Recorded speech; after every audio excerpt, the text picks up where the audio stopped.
Why? What's with all the people that we have in the server? Why can no one communicate about anything meaningful? I mean, that goes to show the quality of people that me and Shiva are. But come on, everybody, let's give it a shot. Let's give it a try. You're not completely retarded. You're not completely autistic. You're not completely spiritually lacking. So come on, speak up. If anything, this is an investors meeting. This is an investors meeting of Shiva, Kailash, Shambho's community and YouTube channel and Dr. Rob's work as well. So let's get some investments in here. Let's get some major offerings in here. Let's make a difference today. It looks like Mr. Greenosh Singh has something to say. He's just bursting out. He wants to say something really badly. All right, so I got a question for you. The copper ring on your finger, the snake ring.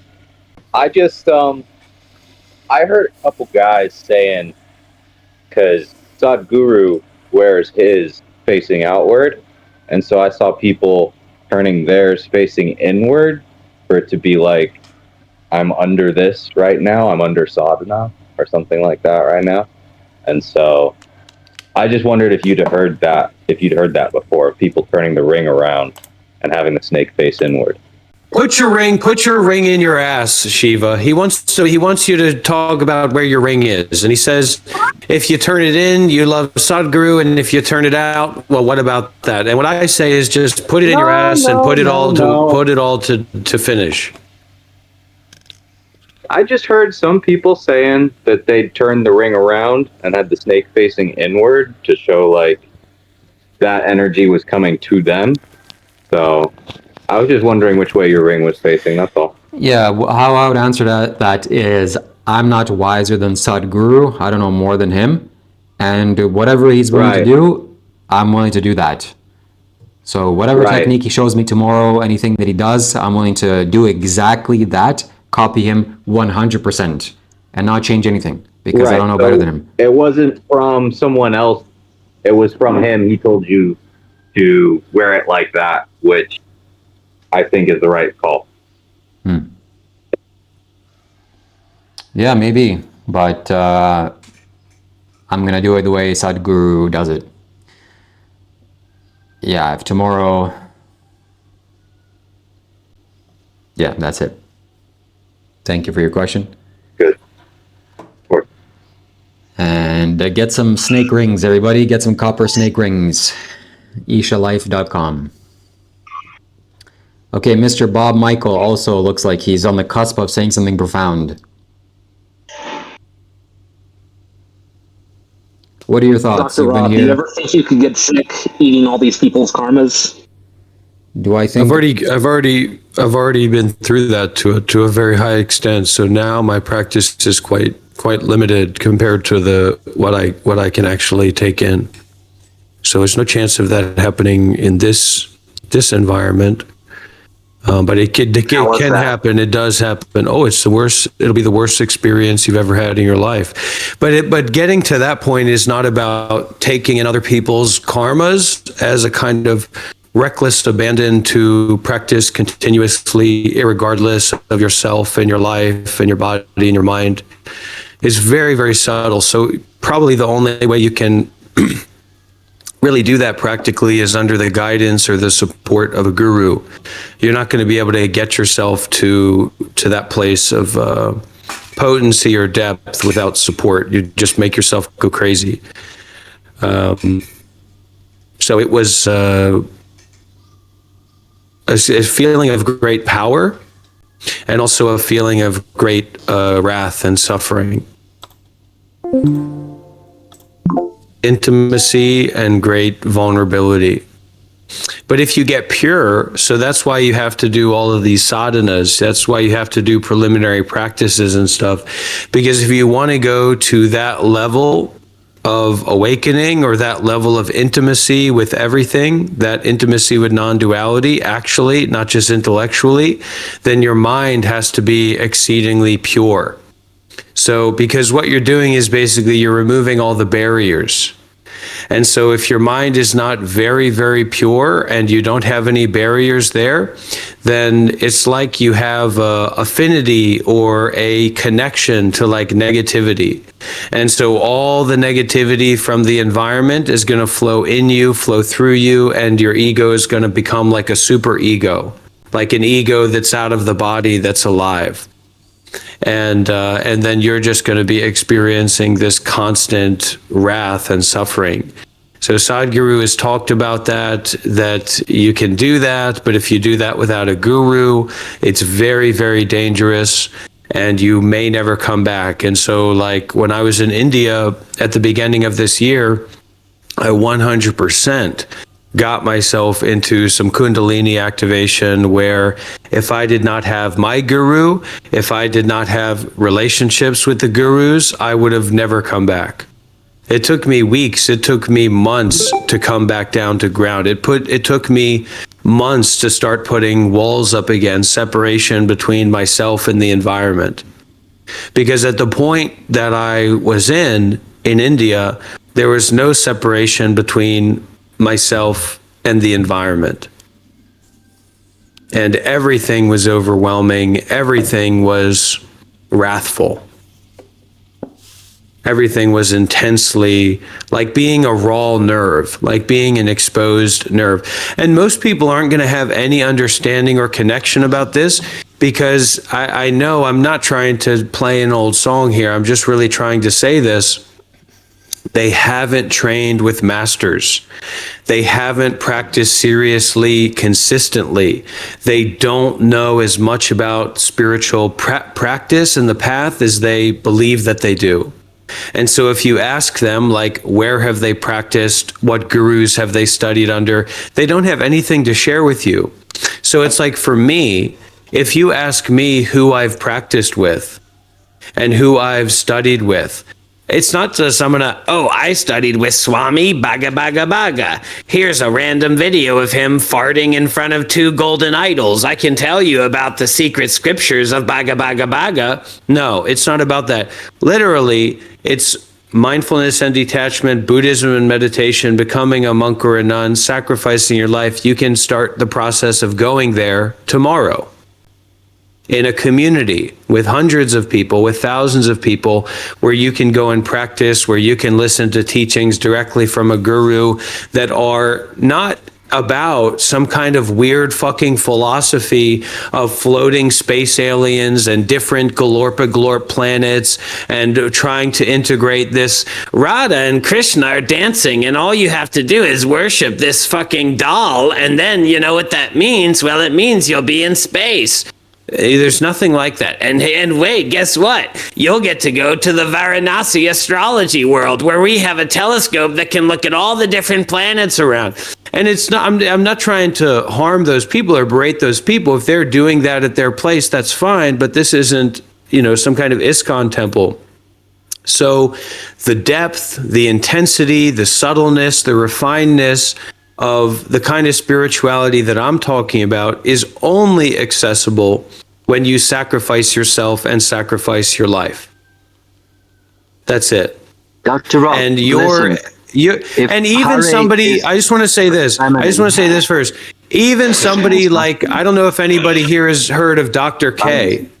I don't know if anybody here has heard of Dr. K, but he's a super famous guy on Twitch, and he was like a psychologist, and his scheme is, I used to be a monk. He was a monk for like 6 weeks. And he wasn't even a monk, just some Hindu cult that he practiced with and fucking hung around there for a little bit. And then he can build a whole platform on being a monk for 6 weeks. Some people who are running and managing fucking $1 million Kundalini sex, dark room, chakra, Reiki retreats in fucking South America, etc. Their resume is they were a monk for a month. Okay? I was a monk for 7 years. And just because I'm appearing here, just because I'm accessible, doesn't mean that I'm some fucking bum.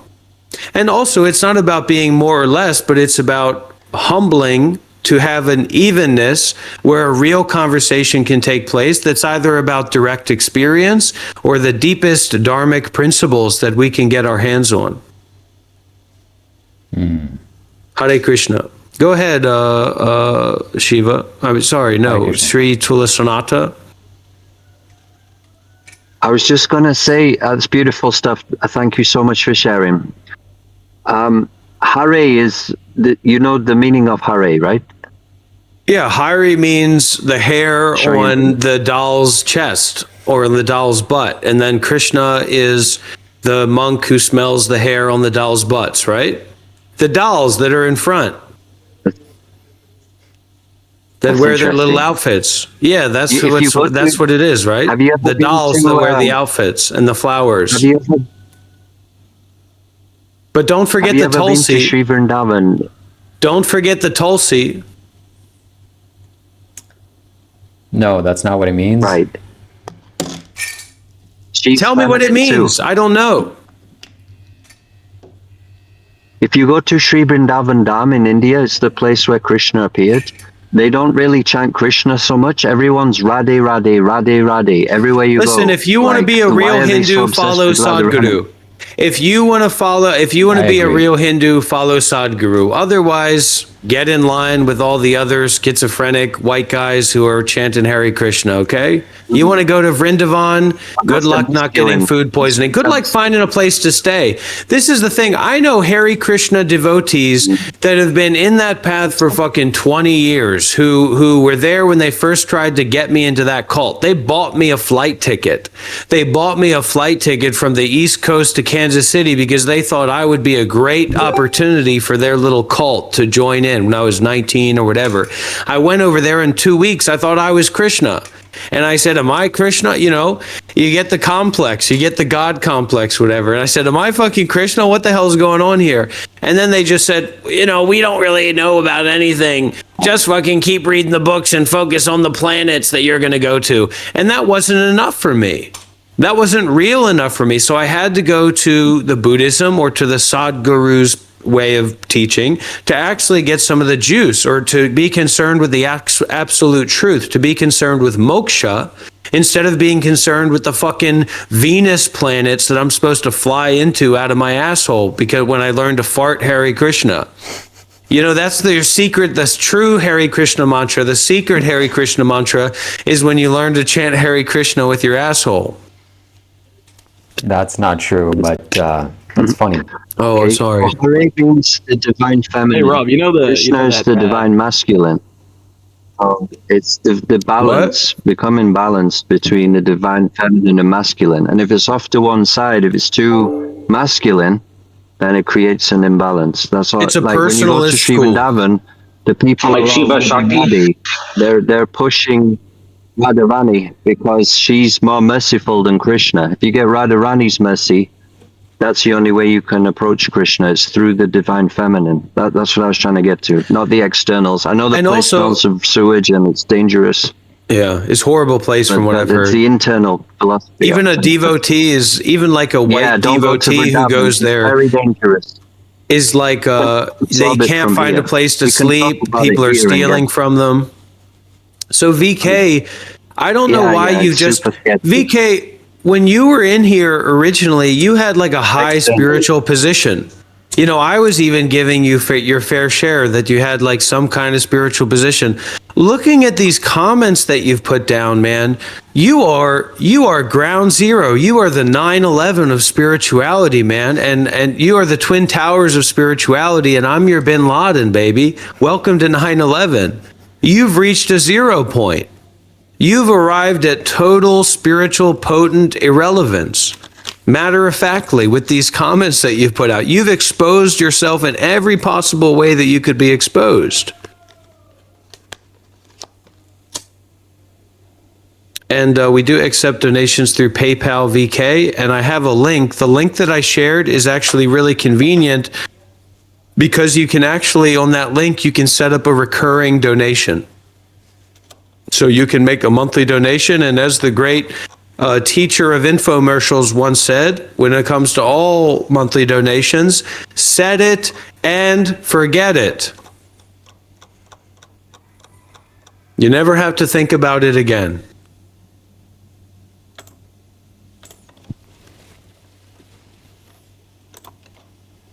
So please do feel welcome to make a monthly donation, VK. And this is play. This is the playground. This is the way. This is spiritual play, you know? And we can get as rough and tough as you want to get. But when it comes down to it, you know, this is all about the friends that we make along the way. So how was the Mahakumbhala festival? I know it This wasn't is a regular important kumbh. work. How was the Mahakumbhala festival? Because I know it wasn't a regular kumbh, it was a Mahakumbh. Well, that festival is broken, like many Hindu traditions and spiritual stuff is broken. The Mahakumbh, as even Sadhguru has emphasized and said, the sadhus are supposed to be across the river, and the lay people and the people that are coming to visit are supposed to be on the other side of the river. Point blank, period. When you get this intermeshed stuff, it's just wrong. You know, and the energy is wrong. The energy field is wrong. So I felt a very dark energy generally. I mean, I think there's generally a very dark energy in India, which is the bastion of Hinduism. It's a very dark place. And the deeper that you get into it, the more darkness you're going to see. And of course, you know, where there is darkness, there is light. But it's a very, very dark place. Very, very dark. And I haven't been to the Himalayas. I haven't like the places that you visited and up to like Dharamsala. But generally, India is a dark, heavy place. And I think that the reason that most foreigners and stuff that go there kind of are able to go there and spend time there is because they don't go very deep in that environment. The deeper you go in that environment, the more you'll see how much darkness is there. And that darkness is really important to helping us see the light in ourselves and to practice deeply. But, you know, my previous time in India, especially at the Mahakumbh, was total insanity. Total insanity. I was in South India, next to the Isha Yoga Center. I trekked Vilangri Mountain. And that was a very positive experience. I think South India is very good, has much more spiritual energy than other parts of India. I was also in New Delhi for a few days. That really was just very poor air quality. And then I went to Uttarakhand, to Kedarnath. And that was not very pleasant. The more north I think you get, the more north you get in India, the worse it is. The more capitalistic and westernized. But in the south, it's still kept in its purity to a large extent, or to most extent. So that's where you want to go. You want to go to Coimbatore Isha Yoga Center and trek up Vilangri Mountain. Okay, so I want to read a quote from H.E. Garchen Rinpoche. This is something that I posted on my YouTube channel, and something that one of the viewers recommended me to read. It's very short. It's not a long thing. In prison, Khenpo Munsel Rinpoche taught me this. The extent of your realization will be known when you encounter difficult circumstances.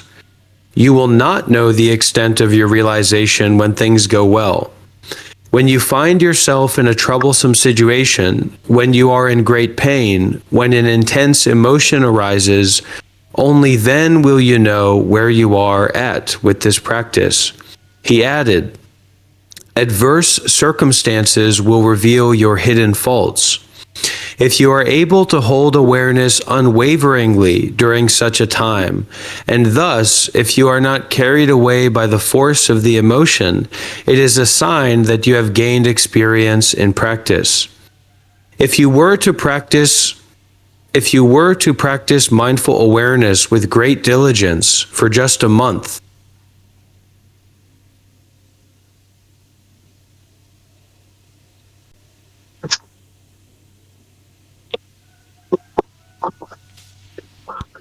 Hello. Oh, I haven't. Yeah, it seems that your camera Yeah. lagging some sort. India.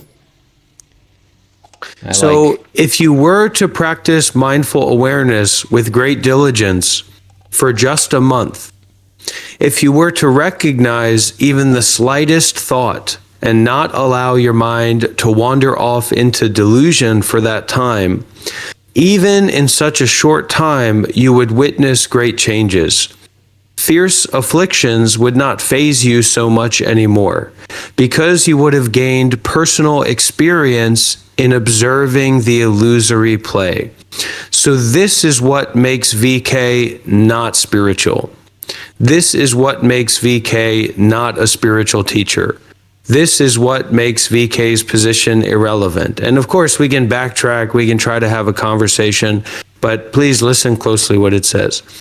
Fierce afflictions would not faze you so much anymore, because you would have gained personal experience in observing the illusory play.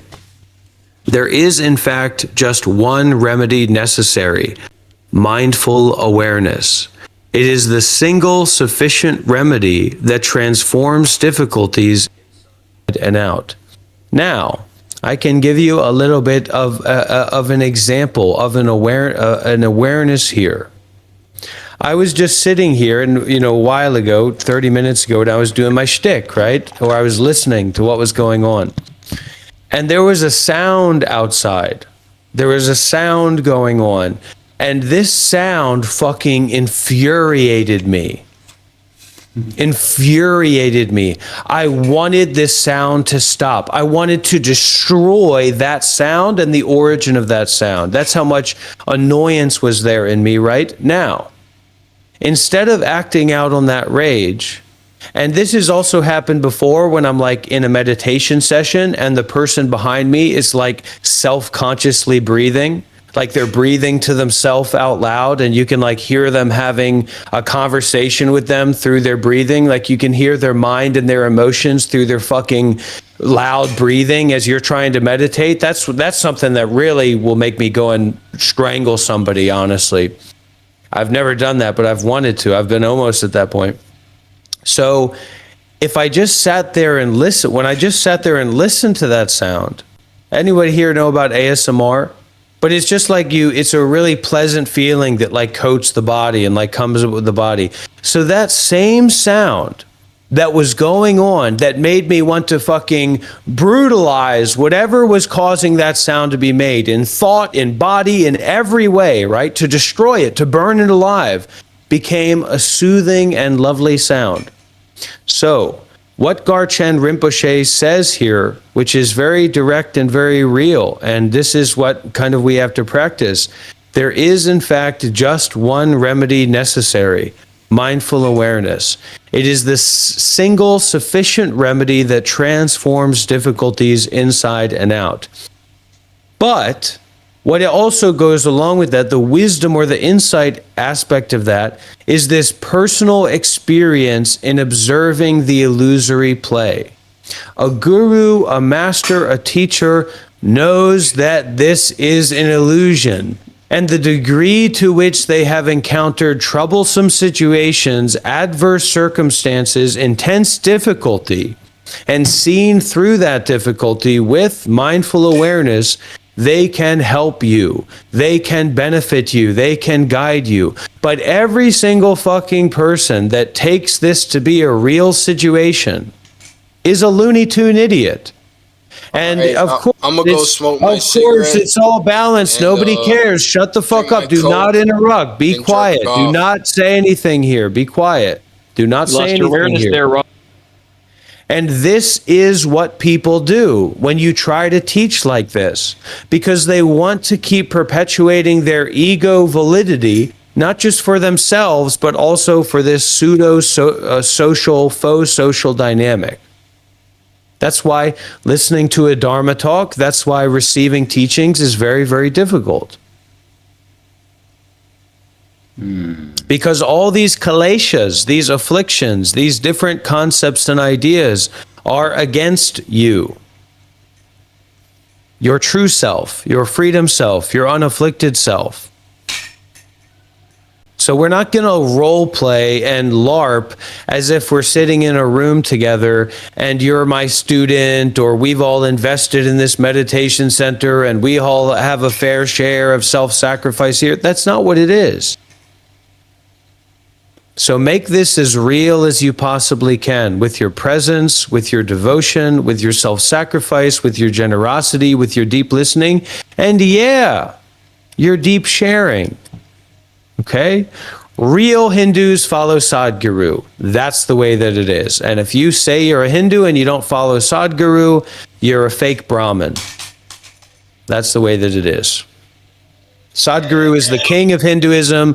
Sadhguru is the most advanced guru in Hinduism. And for fuck's sake, Sadhguru is the spiritual father of India, whether you like it or not. Sadhguru is best friends with Modi. Sadhguru has more resources, more people, more help that he's doing for the nation than any other Hindu. So if you're falling into this weird, culty, you've heard the stories about these Hare Krishnas, then shame on you. Go over to Isha, take refuge, beg for forgiveness for your activities involved with non-true Hindu teachers, anyone that's not in Sadhguru's lineage, and go and change your life. That's all I got to say. Amen. Does anybody have any experience or realizations about the balancing their divine feminine and divine masculine energies? Would you like to share about this? I cut my dick off once, so one of the side effects from the sadhana that I was doing is that I gained a much stronger power of like working in the 5D field. You see what I'm saying? So one time I was sitting next to a tuk-tuk driver, an Indian tuk-tuk driver, and I was concerned of the pollution of my penis. You know what I mean? Like the negativity of lust, the darkness of my penis. And I said, I'll have a penis, but I don't want this penis anymore. So I psychically communicated with the driver next to the tuk-tuk, just this Indian tuk-tuk driver. And I said, I want to switch our penises. And he was like, hell yeah, he's love a white man's penis. And so I psychically did the surgery where I cut off my penis, I cut off his penis, I switched them, and I psychically sewed them back on together. And I didn't know if it would take, because sometimes there's not enough intentionality, there's not enough potency in that action, so it'll all unravel, it'll go back to zero. But I stayed with it, I kept my concentration, and I can proudly say that as far as I know, and it has, it was accepted by the body, that I have an Indian man's penis, and there is an Indian man, if he's still alive in India, tuk-tuk driver, that has my penis. That was a real experience that I had at the time. It was a desperation. This total surrender and this total giving in to not eating, to not drinking water, to drinking pain oil, to not sleeping, to fucking going to the Mahakumbh alone, to being on the rides of the fucking Indian trains, had led me to this place of surrender and just, I needed to get out. I needed to do whatever I could to make this suffering end. And part of that was replacing my penis with an Indian man's tuk-tuk driver's penis. It seems 5D, in the 5D realm. It seems that the closer you get to self-realization or enlightenment or whatever this is, the more suffering you encounter, the closer you get to this. Yeah. So it's like, Yeah. goes to the peak of misery, suffering intensely, and then poof, the bubble bursts, and there's no more of that. So I think that you make yourself miserable, you make yourself suffer to the point where you can't handle it anymore, and then you just not make yourself suffer anymore. It's very simple. Somebody just sent a nice message. What is that? Yeah, that's a great picture. That's such a good picture. I love that. That should be something. Whoever did that is a G. Let me save this image. So how do you balance your work with this idea of depriving yourself? You don't. That's an advanced fucking sadhana that has nothing to do with you. I'm just asking because And I'm just fucking telling you, buddy. That's an advanced sadhana for somebody who spent 7 years as a Buddhist monk. It's not something that's accessible to you. If you want, the only version of yourself, the only version of yourself that could do that is if you go out onto the street and fucking take meth and don't sleep for 5 days and then join this Discord server. We're not To say advocating for taking that. meth Don't take for drugs. 5 days and- No, we're not advocating for that. I'm saying it's dangerous. It's impossible. You have to work on your virtue, man. You have to work on your plain, simple relationship with generosity. Simple. It's not about being enlightened. All these fake spiritual people that talk about being enlightened are the same people that are dressing up fucking Hindu dolls and worshiping them and fucking smelling their farts and saying, wow, it's a special smell from the doll. No, it's not. There's a fucking big fat guy, Indian guy in the back of the stage that's farting, and you smelt it and you said, wow, the flowers of Ganesha, the flowers of Radharani. Yeah, it's flowers, all right, out of an Indian man's asshole. That's the reality, baby. So this is revolutionary spirituality. So you focus on generosity, you focus on being a good person, you focus on being mindful, you focus on listening to more Dharma talks from people like Sadhguru. And if you're not blessed enough to listen to Dharma talks from somebody like Sadhguru, then sure, come into these meetings, check out what Dr. Rob's doing, check out what Shiva's doing. You stay concerned, stay connected with the path. And then maybe you'll be in a position, which is very, very difficult to be in, to say, hey, can you help me? It's not having a conversation, because that realization of your suffering, your need for help puts you in a position to say, hey, could you help me? And then you put that forward, you actually do that, instead of just two egos talking to each other, which doesn't lead anywhere. No, I want to reply to a comment somebody made here, Mrs. or Mr. Ma Bhakta. He says, Shiva, you're also allowing blatant disrespect of Sadhguru. By the way, not sure why you are platforming Dr. Rob. If Sadhguru can be disrespected, then it's his fault. And anybody and everybody has the freedom to speak whatever they wish. And if Sadhguru gets disrespected, I will have a less of an opinion of him. So it's okay to disrespect. It's okay to share your opinions, even if it's incorrect. And who cares? Don't identify yourself with as being an Indian. I feel and sense that you are. Oh, I'm an Indian person, therefore nobody should spit on my land. Everybody should spit on your land, because that's where spit belongs, on land. And yeah, don't have an opinion of yourself. If you're in India, baby, shit on the floor, piss yourself, spit wherever you want, throw your trash wherever you want. That's India, baby. Yeah. Yeah, that's India, baby. We like to spit, we like to shit, we like to piss wherever we want. And if there's trash, throw that shit on the fucking ground, because we love India, baby. Yeah, in India, they love throwing trash on their floor, especially into the rivers. So explain that one to me, Mahabhakt. Why are you such a buck that you probably throw trash in the... I have to tell you this story, okay? I was in I was in the most spiritually powerful place in all of the Indian continent, which is the Valangri mountain, of course, where Shiva stayed for 3.5 months, energized the place, consecrated it massively. The amount of energy that is there, you will not be able to receive it in 30 lifetimes, let alone in one little trip. So it's not even possible. So me going there, and that's like a god's place. That is just too much energy. It's impossible for me to describe it to you in words. So I'm there in this most spiritual place on the peak, sitting on the mountaintop. And there's two Indian guys, two Indian boys. They're also reached the summit. Wow, shout out to you, okay? Impressive. They're also spiritual. And here they are taking some snack out of their backpack, opening the snack, and taking the plastic wrapper, holding it to the wind, and they're just going like this. And it just flies away into the nature. And I just facepalm myself spiritually, psychically. What the hell is wrong with you? Why are you doing that? Why? A lack of education. So just because you're Indian doesn't mean shit. You're still throwing trash on the ground. Come on, get it together over there. Get it together. And you, Mahabhakt, I'm sure you're doing the same thing. Because some of my Indian friends were also doing the same thing. Just throwing things on the ground. Why are you doing that, huh? Have some respect for your land. But one of the things to consider here is also this is about making it real.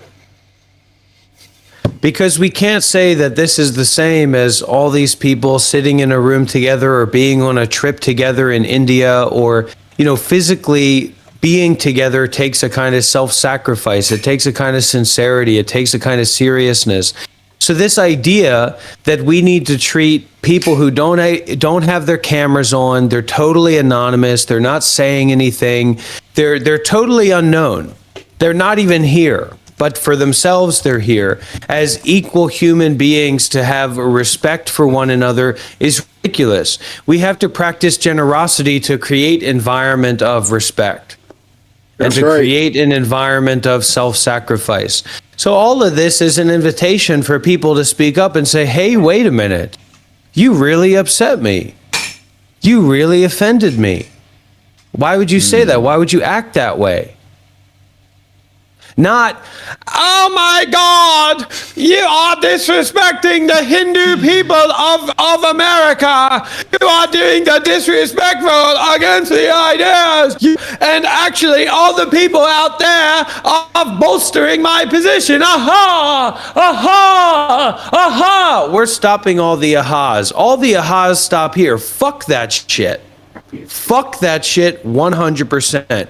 You're going to come up here and you're going to be vulnerable. You're going to be generous. You're going to be specific. You're going to be brave. You're going to be fucking humble. You're going to be open, or you're going to shut the fuck up and get the fuck out of here. That's the cold hard facts. We're not playing fucking pretendo games of being in a fucking Civ 5 world, or we're all political representatives of our ideas. No, you're not. You only can represent your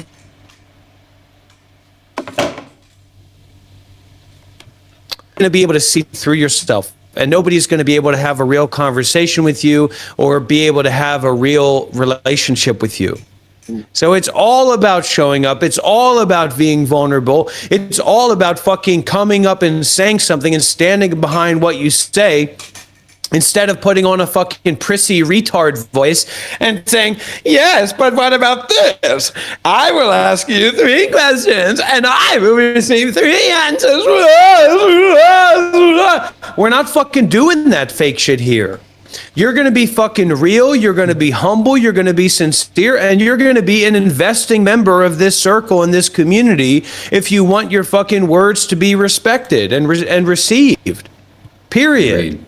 I donated all I could up until now, but I'm getting paid a lot soon, so I'm gonna donate more. Great. I appreciate Good for it, you. friend. That can only be your problem. It's not going to be ever going to be anybody else's problem. What you do is always going to be I your don't have problem. problems, bro. I don't have I'm problems. telling you that whatever you do is, if it's a problem, it's going to be your problem and nobody else's, okay? Don't expect for somebody to spank you on your little butt and give you a tickle because you made a donation. You fucking keep donating, and then one day maybe you'll get a pat on the butt and a kiss on the cheek from Dr. Rob. Shut the fuck up, Abba. I donated, but now I don't have any more money. Shut the fuck up. That's your problem. I got enough problems. Everybody here has enough problems that you don't have any more money. It's not a problem. Take out a fucking loan. Go and get credit cards and put them in my name. Go and get loans and buy gold bullion and fucking drive it and take a flight out to Vietnam and hand it to me in person. I'm about to come out with you in the summer to Kailash. You ain't going nowhere unless you get my permission. You gotta send me a message on Facebook if you're. You have my permission to go where you like. Me. Just be kind and be generous. Anybody here wanting to go to Kailash, I'm gonna invite you to a private WhatsApp group. But somebody here, Mahabhat, he really wants me to say something to you, Dr. Rob. He wants me to read something. I'm not sure, out of principle, I should read it. I told him to unmute his mic and speak for himself, but he can't do that for some reason. So what should I do? I'll read it. Okay. Read this, Shiva Kailash Shambho. I'd like you to read this. To Rob. By the way, supposedly, this clown Rob said that you should only follow Sadhguru of Buddhism. Sadhguru, who openly propagates Shiva and Shakta practices such as Linga Bhavari, Kala Bhavara, Abhisaksam, etc. All these things involve the mantras, nyasas, etc. that are given within the Diksha, an initiation process which is the contrary of the Buddhist philosophy. So supposedly, he is against the same thing he's trying to push. Also, he knocks committed of Naka, causing strife with the tribe of righteous complete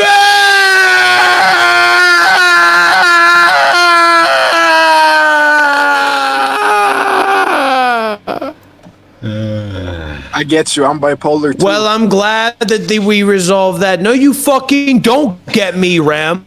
You weren't a Buddhist monk for 7 years. You're sitting there smoking weed like a retard. You've never been on a meditation retreat. You're fucking nothing compared to me. You think that you're You don't equal know to me, me? bro. No, you're fucking not.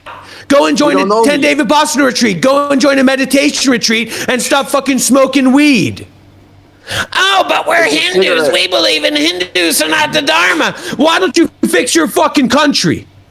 Sadhguru's the king of Hinduism. Sadhguru's the one who's going to tell you what Hinduism is. Oh no, but I'm representing. You're not representing nothing but your own bullshit beliefs. And Hinduism has been tainted. Hinduism has been sacrificed.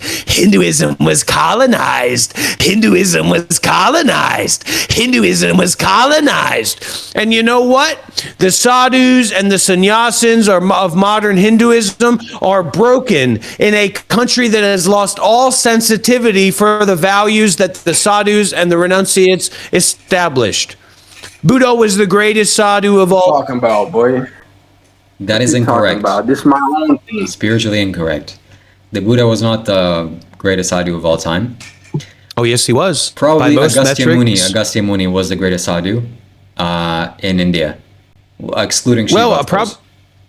Well, probably not. I mean, if we're looking at metrics of continuation, of establishment of a school, of continuation of resources being available and conquest, then then Buddha, Siddhartha Gautama, is of course the most famous sadhu.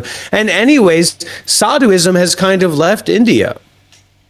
Now you have all these disparate groups that are disjointed. They can't, you're likely to see much more fake sadhus in India than you are real sadhus. The matter of fact is that if you tried to be a fake sadhu in Sri Lanka, in Thailand, in Myanmar, they'll fucking ring you up. In India, there's openly fake sadhus because they're, oh no, there's no such thing as sadhus. It's Brahmin, sadhu, faker, nonsense. So it's very, very problematic. And what people are trying to do, Hindus are trying to do, is try to bring this back to a personalist view that's more about philosophy and conceptual thinking than it is about moksha. Well, that's the cold hard truth of what Hindus in this place are trying to do. This is about moksha. The qualities or the requirements that you mentioned, that the Buddha, he's more famous, the resources that he's cultivated, the schools that he's brought, and the time his teachings survived, I'm taking all that into account with Agastya Muni. And Agastya Muni lived something like, 70,000 years ago. And spirituality in India exists solely because of him. So the story says that he traveled around India, and there was no habitation that he didn't go to, and he established spirituality in people's homes. He built temples all over the place, and those temples still exist. So even though for sure he's not as famous as Siddhartha Gautama, Siddhartha is worldwide known, but it is like, Agastya Muni has planted roots in India, and the spiritual growth that people have derived and benefited from that is immense. It's way more immense than what Siddhartha Gautama has done himself. And also, Siddhartha Gautama is a byproduct of Shiva's teachings. And he benefited from the work that came before him massively. So we can't pretend like he's some sort of self-made man. He's not. We also can't pretend that there's any such thing as Hinduism. There's not. Hinduism is a colonial term. Hinduism is a colonial term. You have a variety of different schools. And this idea that a lot of modern English-speaking faux psychological Indians bring up, that Hinduism is some kind of Jungian archetypal philosophy practice, is 1,000% bullshit. Most Indians practice with Hinduism as real gods, real spirits, real entities that they worship and that they lift up as beings, powerful beings that existed before the scope of time. And in terms of Hinduism having any efficacy as a real school, that's bullshit. That's nonsense. Agreed. There's all these different perspectives. There's all these different schools. There's all these different entities and beings that are worshipped in all these different ways. It's a cope to say that there is such a thing as a school of Hinduism, or that there are even basic fundamentals of Hinduism. There's not. I agree. That's why Yes. the greatest master of Hinduism, Sadhguru, says he hasn't read the fucking Bhagavad Gita. He hasn't read the fucking Vedas. He hasn't read the fucking Upanishads. And to say that these are standards of Hindu literature that are equally agreed upon is, once again, just a cope. Now, when it comes to Buddhism, Four Noble Truths, Eightfold Path, dukkha, anicca, anatta, sadhus and lay people, the Eightfold Path, sila, samadhi, bhavana, prajna, etc. By all schools across all metrics, it is a sadhu tradition. It is an established school that has shared foundations. However wild you want to get into Tibetan Buddhism, the ground of Buddhist practice is shared with all schools, lay people and monastics. No fucking superficial fake bullshit. No pretending to be some kind of secular philosophy from the burgeoning of time. It is secular at its roots. Yes, it's also transcendental. So Hindus cope all they want, but if you want to be a real Hindu, that means either being a Brahmin, which of course, if you're any Brahmin worth his salt, you're not going to be wandering around in a place like this and trying to listen to a fucking former Buddhist monk whine about anything. You're going to be busy with the poor Indian people and telling them about the Vedas and the Upanishads. Or you're a sadhu, which you're not. So that's a tough pill for Hindu people. Sadhguru says that Hinduism is not a cult or a religion. It's a geographical location. Hindu, Himalayas in the north and the Indus Valley in the south, or the Indian Ocean. And that geographical location is where people have introspected and were seeking the divine. And all of the spiritual technology that they have discovered is what is in Hindu land or Hindustan. That includes the Buddha. The Buddha is part of that whole thing. For sure. So, yeah, we have to pay homage to the source of yoga, which is Shiva. As far as I'm told, I don't know this to be for a fact, but I have been to Kailash. I know the immense knowledge and power that holds. I was also studying the Buddha teachings for many years, going to meditation centers all over the world. And because I was seeking the truth, I was seeking the source of this knowledge, I was seeking the ultimate spirituality. And I thought the Buddha was that. And for sure, the Buddha is an expert and much wiser than me. Doesn't even need to be said. And I owe a great deal of gratitude to the Buddha. But also, we can't be bamboozled by the Buddha, because he was just not just one, he was an extremely powerful sadhu. And there were others like him, not so successful as him. But, and also we should take into account where he came from, because his knowledge, his upbringing, and his roots stem from being much larger than him, which is, he's not even belonging to this planet. And essentially we can say Kailash. So as Dr. Rob left this conversation, this is a good time to conclude that he's wrong and I'm right, and I'm just kidding. Go ahead. Yeah, I mean, Dr. Rob seems to be quite unhinged. Like, I think Shiva, you seem to be quite chill dude, but Dr. Rob just doesn't seem to have ability to have a polite conversation. Like, every time I have a question and I come out with curiosity, and I'm just interested in what you're talking about, he just easily goes towards closing me down, really. Yeah. I'll answer that in a second. Shri, yeah, go ahead. Namaste to everyone here. Massive namaste. Namaste. Basically, like, throughout the history of religion, we've seen that it's mostly masculine dominated. I would just like to ask everyone here, like, which female saints or inspirations do you have that you know about from India? As we're just recently talking about India in the last few minutes, we're mostly talking about male figures. Does anybody know about any female saints from India?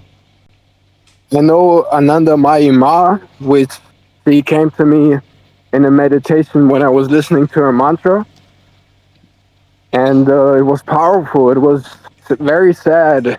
It ripped something away from me, but ever since, something has changed. So Ananda Mahima, very, very beautiful person. I've listened to some of her kirtans. Very powerful. Thank you. Thank you for sharing.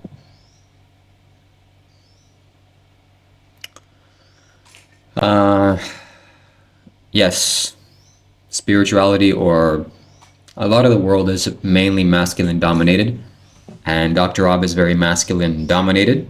He wants to dominate you in the conversation, and I appreciate that. I respect that to some extent, but it's not sensible if you want to have a discussion with everybody. I think not at all. I think he just not be able to have a productive conversation, really.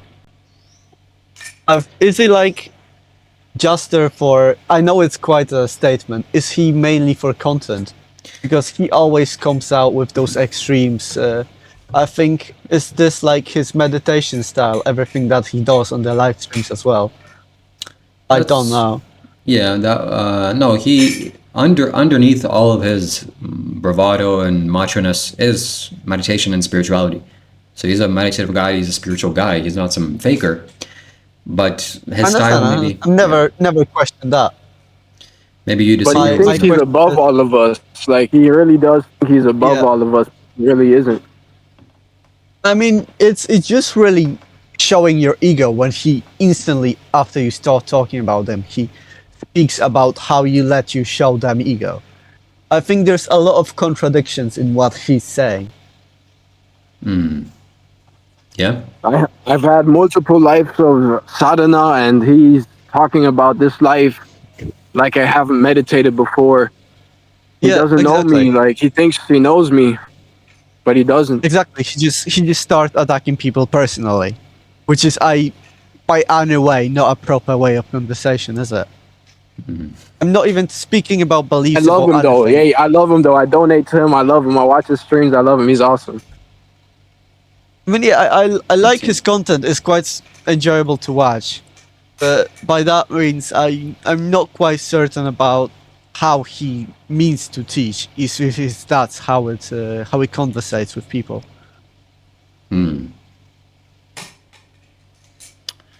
Yeah, I mean, he's a fun guy. I know that's quite a heavy topic. I'm sorry for bringing it up, but it's genuinely something that intrigues me in that way.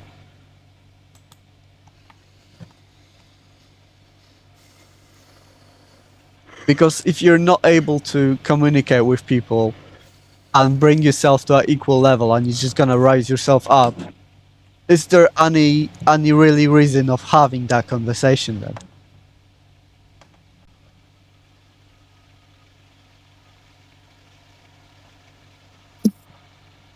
Because what I understand, Shiva, is you are the one cooperating with me, so I'm just quite interested in what's your mindset about all of this.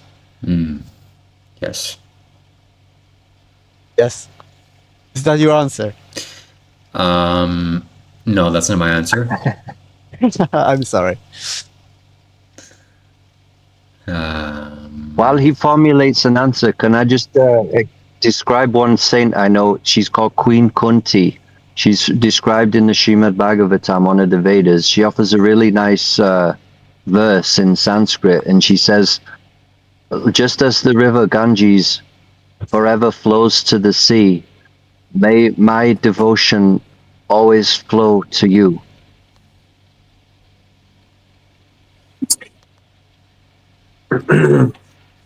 Referring to Bhagavan.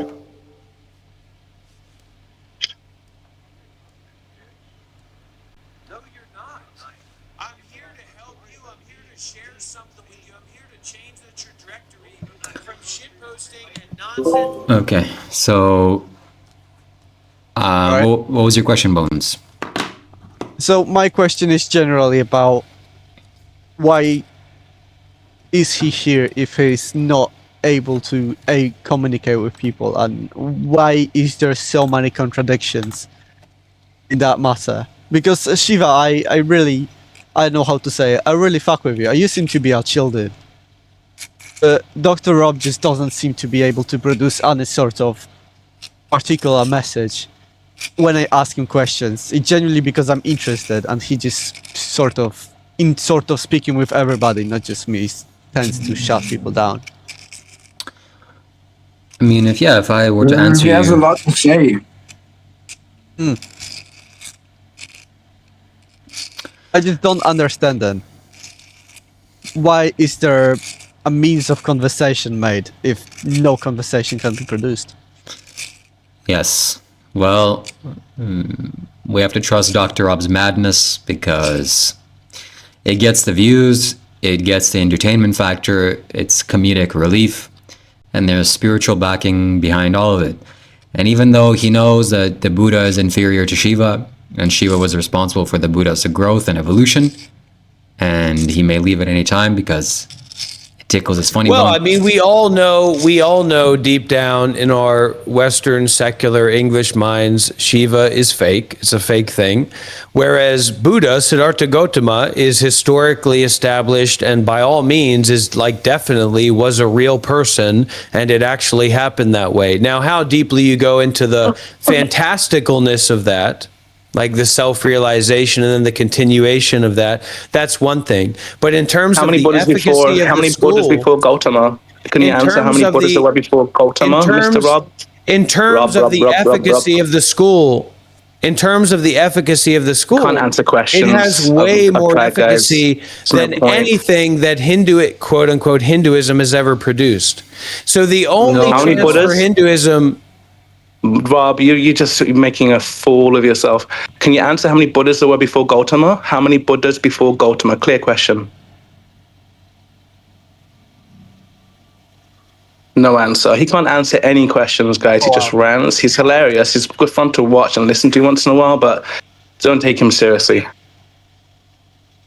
you have to be ready to fight. Go and chat GBT. How many Buddhas there were before Gautama? Seven. Seven is the answer. Those who are ready to Seven Buddhas before Gautama. Now you know, Dr. Rob. themselves. If you are not ready to sacrifice yourself, you are in the wrong place and at the wrong time and in the wrong situation. If you are Seven not ready Buddhas. to Seven. climb onto Christ's cross and crucify yourself here and now, you are in the wrong place and you are talking to the wrong person. Do not I'm make ready me for activate my Saraswati to Kundalini. put a ring Do on my not finger, make bro. me activate my Kundalini. And guess what? Real Hinduism is about the sadhus, the renunciates, the real practitioners, not the people that are intellectual This guy has no leavovers idea what from he's talking colonialism. about. He just Intellectual admires sadhus, if leavovers from anything, colonialism. I think. All the Brahmins were understanding. dominated by the colonial Führers that overrid and overrided everything that India has established up to that point. And now India is a sacrificial, satanic ritual of what happens when the cultish overlords of colonization pull out and leave a broken and despot hierarchy of wealth disparity built on a faux classist society that has excluded all sadhus and all sensitivity from their constant desire for wealth and development. No, that's fact. Brahmanism's still very, very strong in India today. Brahmanism's Very fake. strong. If you don't have sadhus, you don't have real Brahmins. So real spirituality is a practice for of that. renunciation, Both. not philosophy. And all great yogis and masters have shown that. Sadhguru, the most well-known and the most well-established Hindu teacher in the history of the known world, is anti-intellectual, is anti-philosophy, is anti-study the Gita, anti-study the Vedas, anti-all that shit, or at least through his lived experiences, he doesn't practice that way. So all of these wannabe Brahmins and these wannabe yoga teachers, guess what? Dr. Rob's in the house now. And your little prissy boy fake shit ain't gonna stand up here.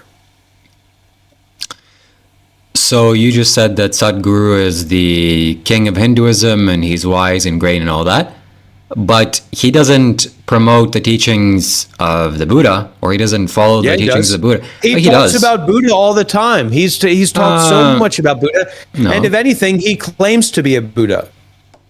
If anything, Sadhguru claims to be a Buddha, which throws into the kind of wrench in the narrative of one Buddha during this era. Sure, with all the all the Hindu gods, apparently he worships or he follows the most non-existent one, which is Shiva, according to you.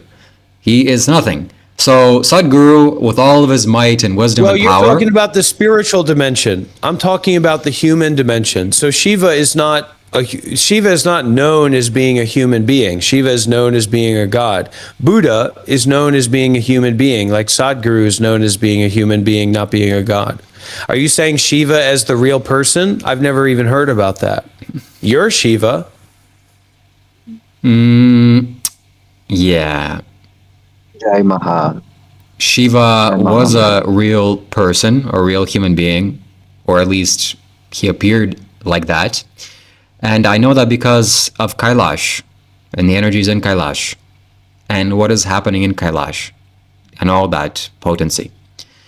So he was a real being. He had maybe the most spiritual mastery out of any being on planet Earth. I can confidently say that. And I'm willing to be challenged, or you show me more, or you debate me, or disagree with me. this is the idea. This is the Buddhist idea, right? So these great masters like Shiva was a sadhu. They weren't fucking Brahmins. They weren't, these are the Vedas, these are the Hindu texts, this is the philosophical position that I'm going to follow and talk about. You don't even know these words, sadhu. How could you have anything good to say? Dr. Rob, you're making sense. You're making sense. Win, win, win, win, win, win. Psychic overlord, psychic overlord, psychic overlord, psychic overlord, psychic overlord, psychic overlord, psychic overlord. True principle, true practice, true principle, true practice, true principle, true practice, true principle, true practice.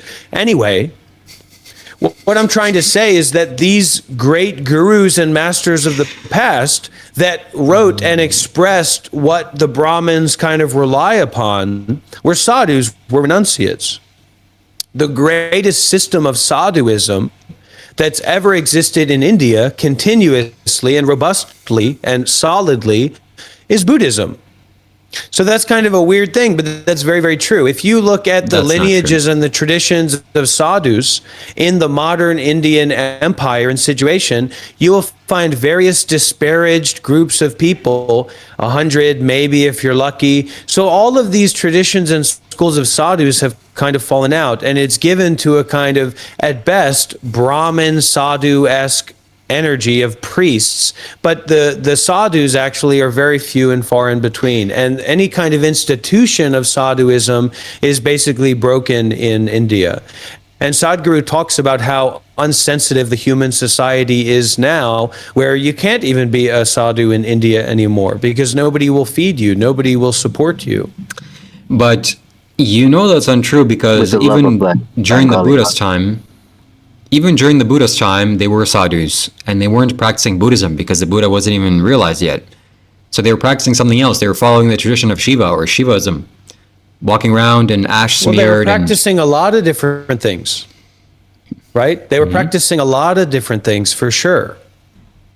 But the Buddha, what I'm saying, in that the Buddha trained and practiced with sadhus, right? The Buddha that became the Buddha because of all the meditation masters and sadhus that were in the environment. Bro, there's nothing in that about connecting with Brahmins and adopting a philosophy. Yes. So this relationship with sadhus is what makes Hinduism spiritual rather than philosophical or religious. These are spirit characters. Asuna and Kirito. These are real spiritual characters.